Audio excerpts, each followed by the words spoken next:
Good day, I'm Challenger Reyes. I'm here to discuss one of the subtopic, which is the government compliance on how the millennial way of starting a business. So, when you're starting a business, pay attention to your town, city, and county regulations. You may be required to get a business license or tax registration certificate, register a fictitious business name, or comply with zoning ordinances, building codes, or environmental regulations. You can begin by asking city and county officials about license and permit requirements for your business. If your city does not have a central office that provides business startup information, there are bound to be many other offices with lots of helpful information to you, like the city clerk and the county clerk, the building and safety department, the health department, the planning or zoning department, the tax office, the fire department, especially the police department, and the public works department.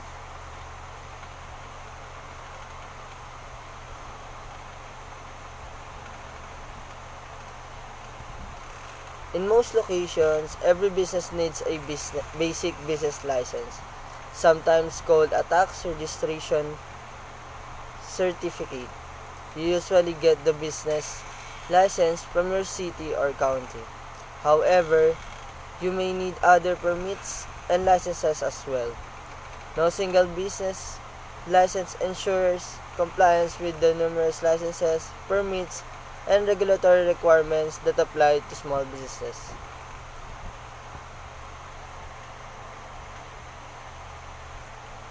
In zoning ordinances, before you sign a lease, you absolutely need to know that the space you plan to rent is properly zoned for your usage.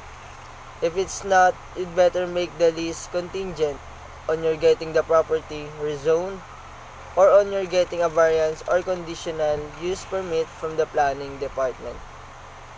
In some communities, you must have a zoning compliance permit before you start your business in a given location. Zoning laws may also regulate off-street parking, water and air quality, waste disposal, and the size, construction, and placement of signs.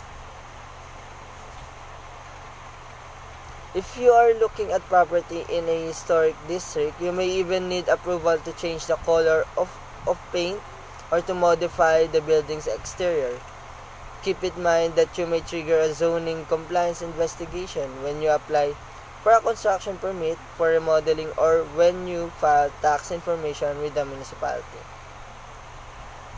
In building codes, for anything but the most minor renovation, you're likely to need at least one permit from the department that enforces building ordinances and codes.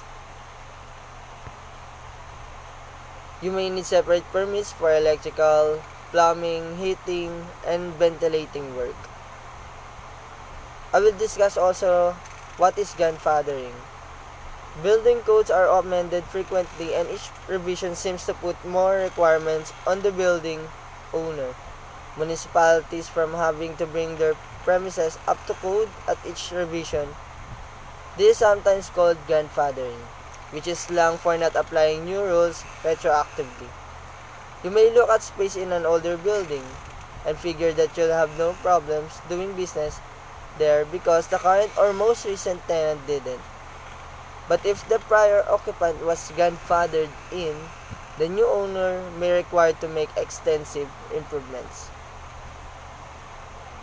In environmental issues, increasingly environmental concerns are being addressed by regional or multi-county agencies rather than by the state or local government.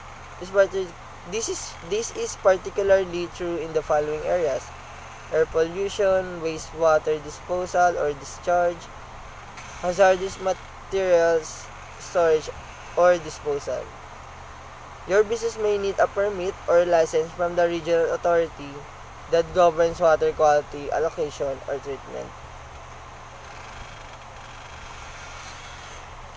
Before you open your doors for business, make sure you have all the licenses and permits you need to make your business legal. These are essential first steps you must take before you get started on your new venture. Okay, that's it. Thank you for listening and good luck.